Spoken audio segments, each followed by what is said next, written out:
Nós estamos aqui no nosso programa entrevistando o Dr. Nelson Williams, uma conversa extremamente gostosa. Agora no break eu estava falando, no intervalo estava falando, que passou rápido demais. E isso sempre acontece quando o entrevistador tem a sorte de ter um entrevistado que literalmente hipnotiza todo mundo com a sua simpatia ou com a sua sapiência. No caso do Dr. Nelson, são as duas coisas. Extremamente sábio e extremamente empático, uma pessoa que tem uma empatia muito ótima. Deixa eu voltar aqui para lhe fazer uma pergunta, doutor Nelson. É interessante. O Brasil está em crise, muitas empresas fechando, né? A situação está complicadíssima. Hoje eu conversava agora à noite com uma pessoa que estava me dizendo também que, olha, eu estou pensando em fechar, não aguento mais, é muito problema. De repente, no meio de tudo isso, você está crescendo e crescendo com solidez. Da onde vem essa vitalidade? Coragem. Não, mas você responde tudo com coragem. Depois dessa entrevista eu vou descobrir que eu sou o homem mais covarde da face da terra. Lembre, a primeira das virtudes é que garante as demais. Vou lhe citar um exemplo. A atuação nossa é voltada 99% para o segmento empresarial. Então eu lido com empresários, desde os empresários com o caixa muito alto, até com empresários passando dificuldade, que é a grande maioria. A exceção são empresas com caixa muito alto em época de crise. Então você lida com a grande maioria de pessoas que estão passando crise. Eu vou voltar sempre nessa questão da coragem, porque a coragem leva a não ter o desânimo. E vou voltar, a crise ela é cíclica. Samuel, quando eu era criança, eu cresci na área rural. Era uma coisa assim, eu sempre ouvia meu pai reclamando de crise. Então, crise é uma coisa que na minha infância era algo muito comum de ouvir. Meu pai vivia olhando para o céu. Era um pequeno agricultor. Vai chover para a gente ter uma boa colheita. Aí, quando chovia, nós tínhamos uma boa colheita e todo mundo tinha uma boa colheita. O preço do produto caía, ele vendia e o dinheiro não era suficiente. Isso, quando não chovia, perdia-se tudo. Então eu cresci ouvindo meu pai falando em crise. Então é uma coisa que eu acho que o brasileiro ele tem expertise em superar crises. E elas são cíclicas. Nós estamos passando sim por um momento muito difícil, mas a nossa crise ela é em virtude da política. Vou voltar lá no nosso primeiro bloco, quando nós conversamos sobre isso. Teoricamente não teria razão para o país estar em crise. Essa crise ela é uma crise política. Então, nós vamos voltar novamente a outubro e novembro, onde nós teremos eleições, e dependendo do quadro que se sair disso, o ano que vem será um ano em que nós deixaremos a crise para trás ou iremos nos aprofundar mais ainda nela. Então, é uma coisa para nós todos estarmos preocupados, não apenas, independente de, eu não estou passando essa crise e tal, porque a crise ela afeta a todos. Nós estamos ouvindo falar de violência. Muito dessa violência vem da crise. E não é porque não aconteceu comigo, está acontecendo com pessoas próximas. Um pouquinho antes a gente estava falando sobre isso. Então a crise ela afeta a todos de uma maneira ou de outra. Agora, para o empresário, para o segmento empresarial, sempre que eu posso, o meu conselho é calma, que é cíclico, vai passar. E a nossa crise é uma crise política. Ainda tem no judiciário atual muito espaço para a era digital? Ainda há muita coisa para ser feita, que pode ser feita? Sim. O direito está passando por grandes transformações. Vocês têm ouvido falar da robotização do direito. Eu citei que nós hoje trabalhamos com cerca de 600 mil processos, pouco mais, pouco menos, variando dentro desse número ultimamente. Isso só é possível por quê? Por causa da informatização e até da robotização do direito. Então tem muitas coisas que ainda serão criadas, estão sendo desenvolvidas, que irão nos ajudar a desafogar o nosso judiciário e também não permitir aquilo que nossos telespectadores tanto perguntam, um processo durar 20, 30 anos, um processo que nunca se acaba. Isso passará pela transformação digital. A advocacia boutique é o futuro da advocacia no mundo? Sempre vai ter lugar para advocacia boutique. Como eu acredito que sempre vai ter lugar para uma advocacia mais de volume. Porque o que é a advocacia de boutique? A advocacia de boutique é uma advocacia principalmente na área criminal. Você tem a área criminal, a área societária, direito ambiental e outras áreas de direito. Isso é uma coisa constante. E o que é a advocacia mais massificada? É o consumidor. A trabalhista agora com essa reforma, né, deu uma aliviada no volume de processos, mas ao mesmo tempo que melhorou na questão do volume, aumentou a qualidade. Hoje, quando uma empresa sofre uma ação trabalhista, a qualidade da ação trabalhista é muito melhor do que era antes. Tá? Exatamente em virtude da reforma. Um menino que nasce em Cianorte, se forma em Bauru, filho de um agricultor pequeno, que estuda em escola pública, se torna um dos mais bem-sucedidos advogados do país, consequentemente uma pessoa de grandes posses, e consegue chegar a ser colunista da Forbes. Né? Vou falar de Forbes aqui, nós estamos falando de coisa importante no mundo inteiro.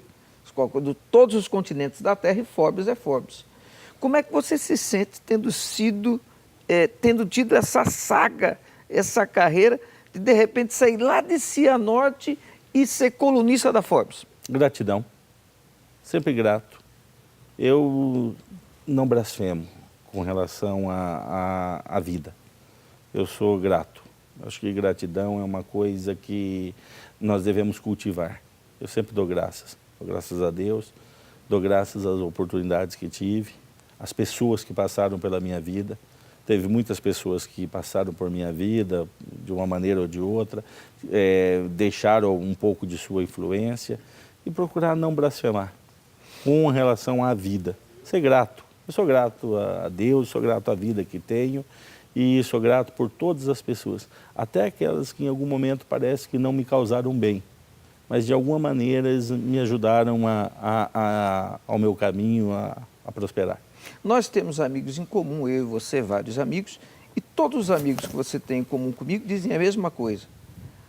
Nelson é amigo dos amigos. Exato. A que se deve isso? Gratidão e lealdade, que são duas coisas importantíssimas, né?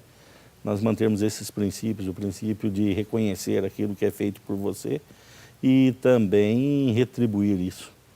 Vou lhe fazer algumas perguntas, vou lhe dar palavras e você tente me dizer com a sua opinião sobre elas ou o seu pensamento sobre elas. Vamos lá, por exemplo, família.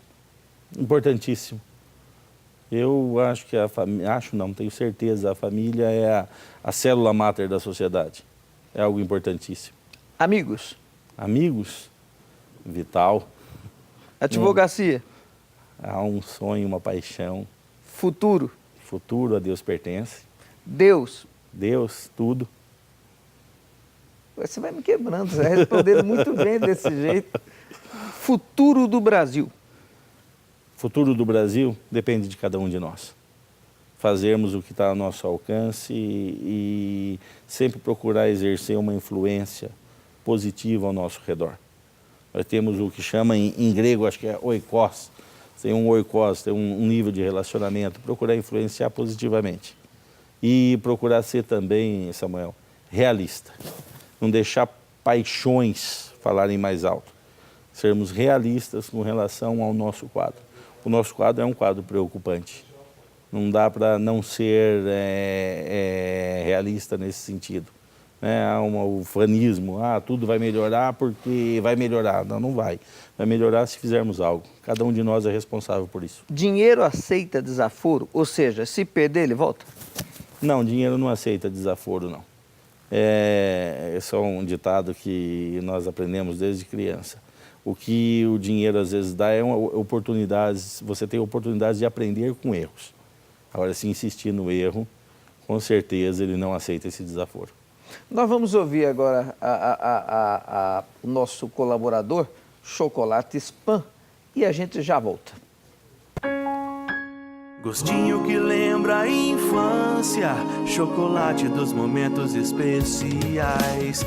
Ontem era tão bom e hoje está ainda melhor. Produtos Chocolate Pan é uma delícia. Produtos Chocolate Pan. Chocolate Pan, fazendo seus momentos inesquecíveis.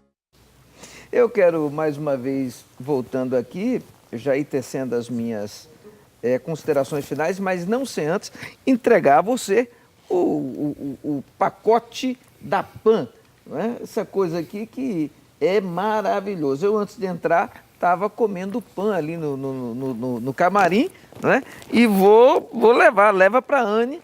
Sim, e, inclusive no camarim eu tive a oportunidade de ver, eu falei, nossa, estava com saudade.